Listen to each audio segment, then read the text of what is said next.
Hi there, Mark Bowden here, expert in human behaviour and body language, and I'm here with my good friend, my good colleague, Lucille Osai. Lucille, let everybody know who you are.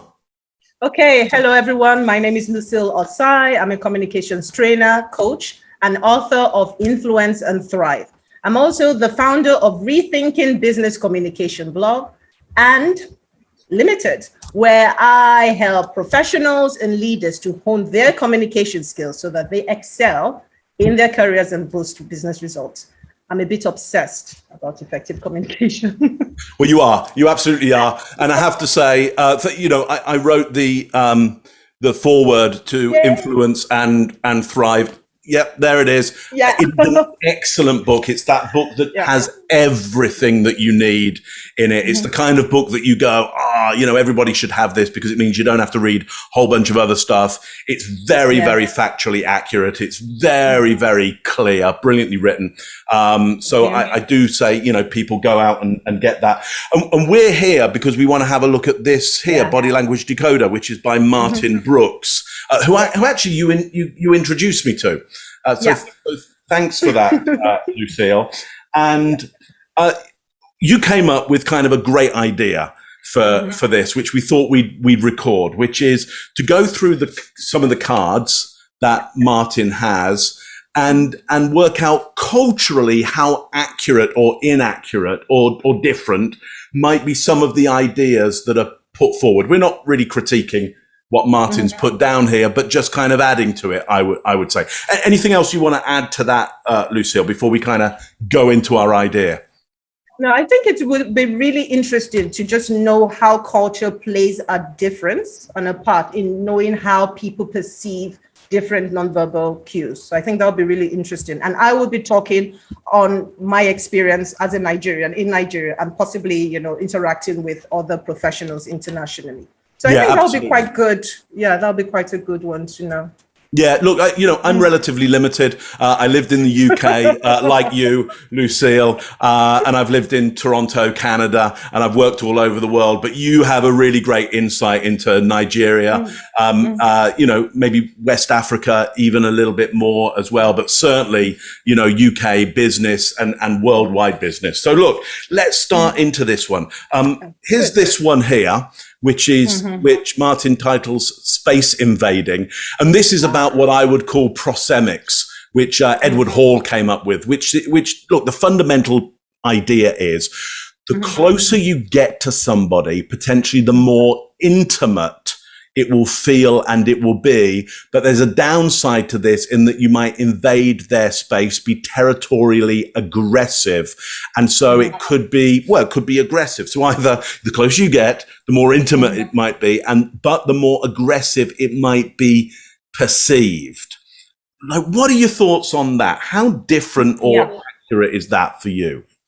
So I definitely agree about the closer you are, the more intimate you could appear to the next person. But however, there is a cultural dimension here in Nigeria. Yeah. And if you are seen to evade somebody's space, it's quite negative, especially if that is uncalled for. And it could almost be the sign of impending danger. Something is going to happen, something is going to erupt. And you will often see this between, before a physical altercation, the aggressor, the person approaching the other person is menacing and invades the space. And that could also be combined with a forced eye contact. Yeah. So the person comes really close and with intense contact, and even looking from a distance, that this is not going to end well. That possibly there could be a physical altercation or there could be something. And it almost always plays out that way. It almost always plays out, and it happens, when there's match traffic and it happens road rage and you see someone leaving the car and going to the other person and then coming very, very close. And you could almost see the tension in the shoulders and all that. I just know that unless somebody intervenes, it could very well result in a physical altercation. So here's a good thing. Yeah. So here's my question for you is, so it's you and me.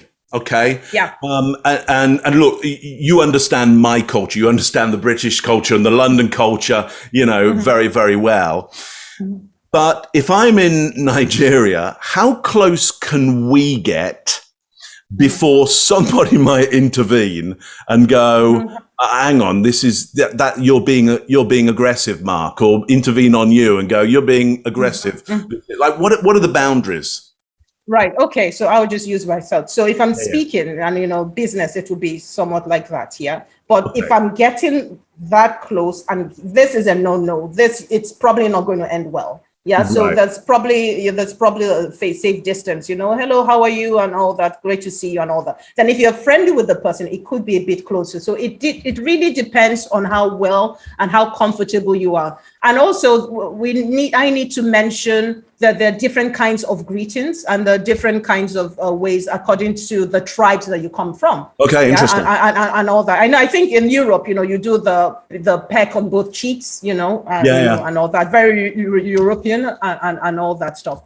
And in some cultures in Nigeria, you could, sort of almost bow, you could sort of go down a bit like that just to show respect and to greet and all that. But when you're talking about the face to face and the body to body and getting that close, you had better be very comfortable with the person. Otherwise, it's not a good sign. It could be perceived as aggressive, especially if the person approaching has the intent of being of intimidating the second person, so that person will be perceived as the aggressor. And because of this fight and flight, the second person will probably square the shoulders and sort of brace himself or herself for what could come next. So unless you are comfortable with the person, the person well, please maintain a safe distance. Okay. So better to be safe than sorry. Better a little more difference, because what it seems to suggest to me is things could escalate quite quickly if you get this wrong. Okay, lovely. Especially when you pair that with the forced eye contact. That's really important. Yeah, because that also speaks to intent. Here's one, animation. And what this card is suggesting as a generalization is the more animated somebody gets, the more likely they are to be truthful with you.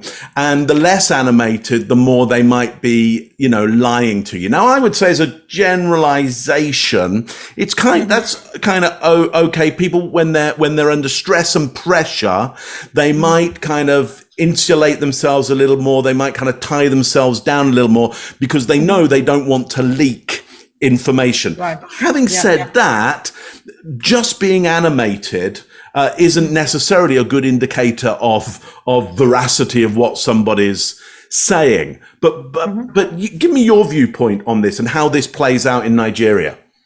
Okay, so Nigerians are loud. I'm sure if you've met a group of Nigerians, instantly you know that we are Nigerians. We're loud and we tend to be animated. And I think also Italians tend to be quite animated as well. And they tend to use a lot of gestures. But we tend to do it, especially when we're among people that we know and trust. So friends, families, when we're hanging out in social gatherings and stuff. And because we are animated storytellers, even when we're recounting things, we tend to use gestures, we use the tone, we use like slang and so on and so forth. So that would be actually quite received. And we have quite a number of people, religious leaders who are very well spoken, who are articulated as well. And they tend to be animated, on, not really on the stage now, but basically when they're giving the sermon and so on. And some of the really interesting ones and the well-known ones are actually animated, especially when you're preaching the word, preaching the word and so on. So in my view, animated gestures and showing some sort of animation when you're talking tends to get you attention at the very least, especially if you know what you're talking about. So if you're an expert on a subject or you're giving a presentation or you're giving a speech and you're grounded in your content, you know your content, when you are animated, you use gestures and so on and so forth, you are perceived as being trustworthy and being credible.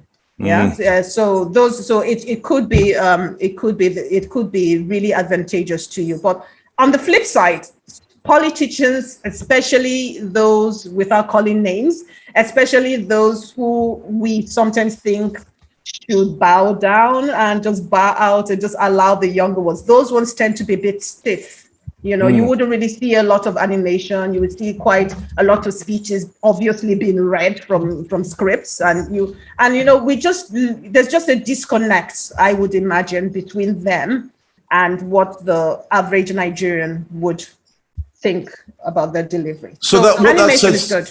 What that says to me is people often get this wrong, this idea of, hey, don't talk with your hands, it's distracting. And that, I think, is a nonsense. It's distracting if it goes in front of your lips. Okay, that is distracting because we do like to lip read. But there is this thing, and especially as you're saying in Nigeria, of somebody who is prepared to be animated must know what they're talking about, and they are actually perceived as having status, and I think that's important for people to know, especially when it comes to camera as well. Look, let's hit this last one here, because this one I think is great, which is pointing. Okay, and what Martin's card here says, and I think it's very, very accurate, is as a good generalization, pointing can be perceived as aggressive because, look, this is a sharp, pointy thing and potentially dangerous. And if I do this in your close proximity, it's just physically dangerous for a start. Right. Camera for me, not so bad. But I'm intrigued with your view on this, because I think it's an even greater signal in Nigeria. Give me your thoughts on it. Okay, so you have to be really careful with pointing. Yeah, it's almost perceived as negative, almost as perceived as you're being accusatory. Yeah, so if you use the finger and all that, and depending on who you are directing your finger to, there's also the issue of social status. So if you're doing that to someone who perceives to be on a higher level than you, then you would come across as rude. Yeah. However, I have seen some time ago a lady, Ibukun Awosika. She's very well known in Nigeria. She's like the chair of the First Bank of Nigeria, one of Nigeria's oldest banks. And she gave a speech before a group of governors at the Governors Forum a couple of years ago. And in that speech, she was trying to hold them accountable. And she used the finger. And I found that really interesting because, number one, she was not a politician. She was, what you call a technocrat. She was a master of industry, and she was a woman. And she was given this speech in front of a group of predominantly male politicians. And she was like, what you would or would not do. And I just thought that was brilliant. That was bold and that was brilliant. So that's another way to hold somebody accountable, to just get them to reflect. And then culturally as well, it could be the sign that something could go wrong if you do not adjust your demeanor or if you do not back down. So it could be the calm before the storm. So I'm warning you, with the first eye contact and with the finger there. And you know that unless something happens, you had better just, tone down and just try as much as possible to de-escalate, because it could get worse. And then, of course, when you come to parenting, you warn your child, don't do this and don't. I use that as well. Yeah. So don't do this and don't do that. So it really depends. So you can use it intentionally to make a point, but I would advise you to use it with great caution. Well, I love it. I love it when you do it, because I can see your whole body like click in and cascade into place, and a different feeling coming over you, which just doesn't happen to me when I do it. Right. No, it doesn't. So I don't. It doesn't. Like, I can wave that as much as I like, and I'm like, this doesn't really. I mean, it doesn't really mean the same. I can feel it doesn't have the same meaning to me as it has to you, which I think is extraordinary and fascinating. Look, thanks for those insights there. Really fantastic. If people have enjoyed this, let us know, and we'll do some more for you if it's interesting. Great product here. Great fun to mess around with. Here's Lucille's book as well. Get a hold of that. It really is fantastic. Grab that. Lucille, thanks very much for being with me, and thank you all for watching. See you all soon. Thank you. Thank you, Mark. Thank you.